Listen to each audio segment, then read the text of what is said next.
The problem is in the God of Islam. This is shocking, and unfortunately this is the reality about this God. He is a God of torture. He is a God, the deceit God. This is what he talks about himself. You are going to make millions, millions upon millions of Muslims very, very angry. I'm not trying to offend Muslims. I love them. Those Muslims are my family. But you are going to offend people, and you are going to put your life in danger, aren't you, by doing this? Some of them will be offended. Some of them will be offended. But I am sure, I believe that many of them will wake up. Some of them will try to kill you. They will. They will. If they will kill me, they will kill this body. But the question, what about my soul? What about my ideas?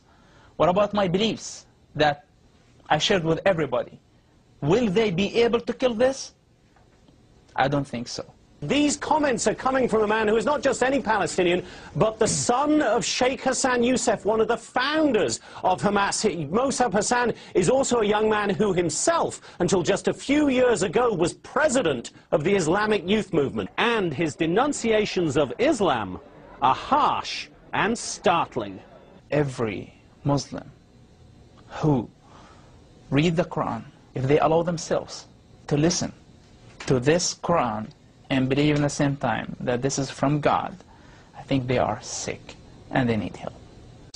I believe that Islam is collapsing already. Because it's collapsing? It is collapsing. It looks from the outside, it's growing, but from the inside, it's completely collapsing. It's not giving answers to the people. It's not improving their lives. It's not helping them at all. Within 10 years, that's it. Islam is going to be over. Hamas start to get suspicious about everybody, about themselves, about their wives, about their children, about everybody. If they torture, you're not allowed to say anything. If they kill people, you're not allowed to say anything. If they teach you something wrong... They torture and they kill people in the jail? They tortured and they killed people. Their own people? Their own people. Like put needles under their fingernails. They put needles under the fingernails? Needles under their fingernails. Hamas leaders that we see them on the TVs now, okay, and big leaders were responsible for torturing their own members. In studying the Quran, Mosab Hassan found what he calls thousands of inconsistencies. What Muslim sheikhs or religious people do, that they focus on only one part of Islam. Which part do they focus on? The part that they need for that time. If it's a war zone, if it's wartime, they're talking about jihad. They bring the verses that, so it's like very political religion. And this way, I discovered that the Islam is the most bipolar religion on earth, that you can find whatever you want. So the Quran contradicts itself? In so many ways. Within days of us broadcasting that interview, it spread across the internet like wildfire.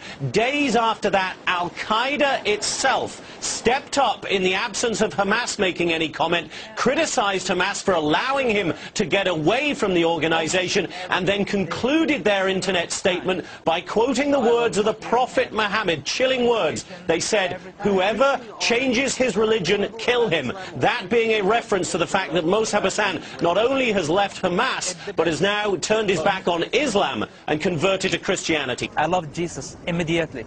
Why? Love your enemy.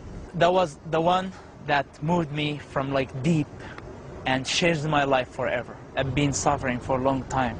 It's like my medicine became. It's not a drug. It's not it's not like Quran. Quran is a drug. The Quran is a drug, you say? Islam is a drug. To be honest with you, being killed is not the worst thing can happen to me.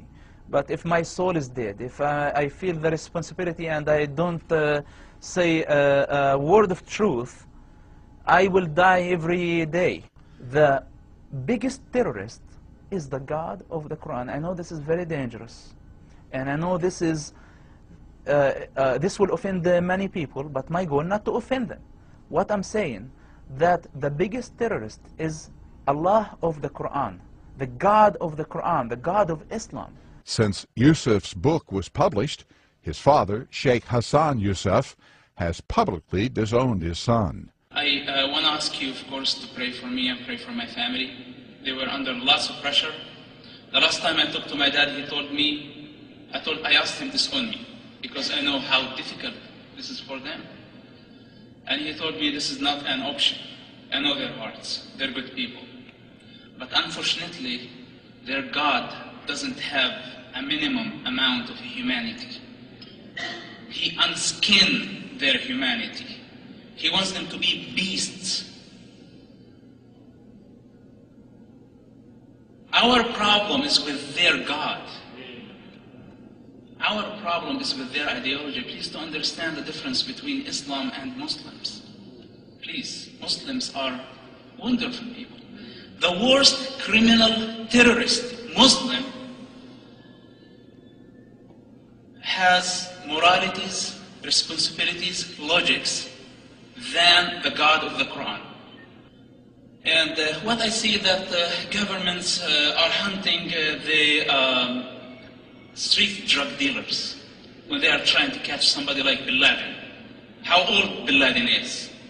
50 years, 60 years, and how long he's gonna survive? For the next 15 years? We have a problem with a gangster has been for the last 1400 years, and he will be there for the next 500 years if nobody will stop him. And our war is with him. My war is with him. My God's war is with him. If Jesus Christ was here now, right now, and you ask him a question, what do you think about the God of the Quran and the God of Islam? What his answer will be. But I'm telling you, the problem is much bigger than Hamas. The problem is in the God of Islam. This is shocking, and unfortunately this is the reality about this God. He's a God of torture. He's a God, the deceit God. This is what he talks about himself. Islam as a religion in general is a lie wrapped with some facts and truths, and I'm talking this with the authority of somebody who understands exactly what Islam is all about. And it's the biggest lie in history, in my opinion.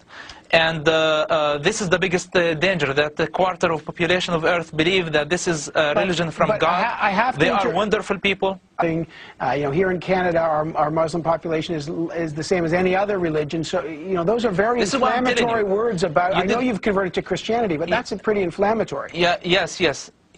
This is a good point, and what I'm trying to tell you here, that your problem, my problem, the world's problem is not with Muslims. And Muslims, the majority of Muslims are great and wonderful people. They are my people. I know their pain, I know their sufferings, and I know their hearts. When you go to the Middle East, when you go to any Muslim community, you see their passion, you see their hospitality, and you get confused, even more confused. You say sometimes, those Muslims are better than many Christians. And we are not in a position to compare people. We are comparing ideologies. And I'm telling you that the minimum Muslim, the most criminal Muslim or terrorist has a minimum of morality, responsibility, logics more than his God. If you read the Quran, if you allow yourself to understand what the Quran is all about, you're going to figure this out yourself.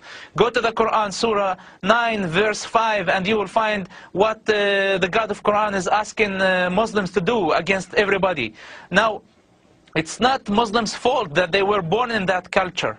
It's not their fault that they were born as Muslims. But what we're telling them, understand your religion before you are offended. Those are realities about their religion, and they need to recognize that. Your father is the leader of Hamas in the West Bank. Didn't you feel that you are betraying your family, betraying his confidence, betraying the idea he dedicated his life to? How did I betray him? By saving his life, for example? I'm not doing him a favor. This is my dad. I know I rather to die and he doesn't get hurt. I look like a traitor because I am doing what my people need, not what my people want. You decided at some point to leave Islam altogether, and you converted to Christianity, right? Yes, I converted to Christianity. I am a Jesus Christ follower, and let me tell you something. I am not a pro-Israeli and I'm not very fascinated by the work of the Israeli government of killing Gaza children or assassinating leaders and even terrorist leaders. It's very obvious that they're going to try and kill you till the rest of your days, and still here you are in Israeli television without disguise, without fear, and I ask myself whether this is courage or total craziness. Look, you are afraid when you do something wrong. When you don't do something wrong, when you believe in what you're doing, you're not afraid. Mosab Youssef, in behalf of myself and many, many Israelis, thank you very much, and thank you for this interview. Thank you. Mosab is well aware that by speaking out, he could effectively be signing his own death warrant. But he shows no fear. They gotta kill my ideas first, which is like, that's it. They're already out. So how are they gonna kill my idea? How are they gonna kill my opinions that I have? This thing that they can do, they can't kill my body, but they can't kill my soul.